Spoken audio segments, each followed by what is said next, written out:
Well, before we get into this weekend's forecast, we're actually going to start off taking a look at the tropics because, believe it or not, there is a storm system that's looking more and more likely to develop as we head into next week. Now, the area of concern here where it looks like tropical development will occur next week is out across the southern portions of the Atlantic. We've got a wave of low pressure that came off the African coast. It has a 70% probability of development within the next 7 days. It's traveling over unusually warm water for this time of year in the Atlantic, and it's not expected to run into a ton of wind shear, which tends to kind of tear them apart. So it may develop, and it is something that the U.S. is going to have to keep an eye on. But, you know, it's still a week away till we really need to start talking a lot about it. In the near term, we have low pressure that's actually moving over the mid-Atlantic right now and making its way toward Cape Cod and right off the coast of Massachusetts. That low looks to linger tomorrow, and that's going to keep the chance for rain ongoing. Right now, because the low is passing just to our south, we definitely have more of a lull. Looks like there might be some spotty light showers coming in back into the Springfield area, but there really hasn't been much in the valley since early this evening. Meanwhile, the Berkshires continue to deal with rain that doesn't really seem to be moving very much. So as the low pressure moves, we'll start to see the rain kind of wrap back around. The Futurecast model's not doing great with this system. It's a little annoying, but I do think we are going to see, again, those showers kind of fill in across the area. They'll be scattered, but there'll be numerous rounds of them. Might get a few embedded downpours, possibly even a thunderstorm or two. Temperatures only making it into the 60s tomorrow with overcast skies. And then it looks like maybe a steadier rain is going to fill in for tomorrow evening and night as that low finally makes its last pass along the coast and begins heading out farther northeast.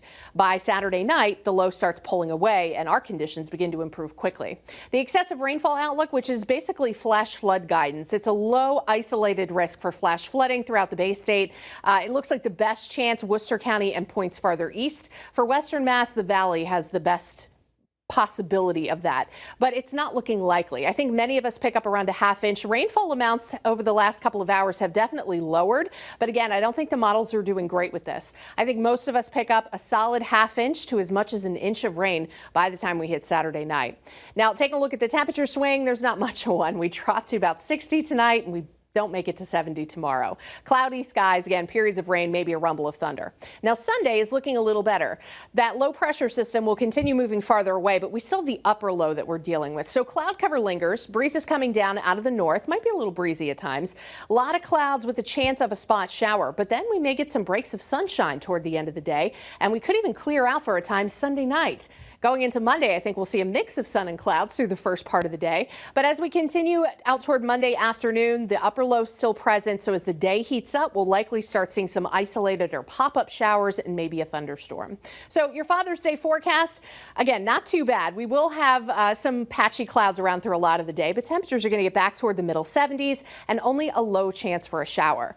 Then on Monday, which is Juneteenth, we're expecting, again, the dry start to the day with some sunshine. Temperatures get close to 80, and then by the afternoon and evening, a pop-up shower or storm, so just keep an eye to the sky. We will keep a slightly muggy feel over the next several days as well. We don't really get dry and comfortable for a while, and then we've got summer that arrives on Wednesday. And look at what happens after summer gets here. My goodness, it's like we are just opening up the door to different weather. And it comes with a pattern shift. We're looking at sunshine and highs in the 80s to lower 90s, which could last into next weekend. Chris, back to you.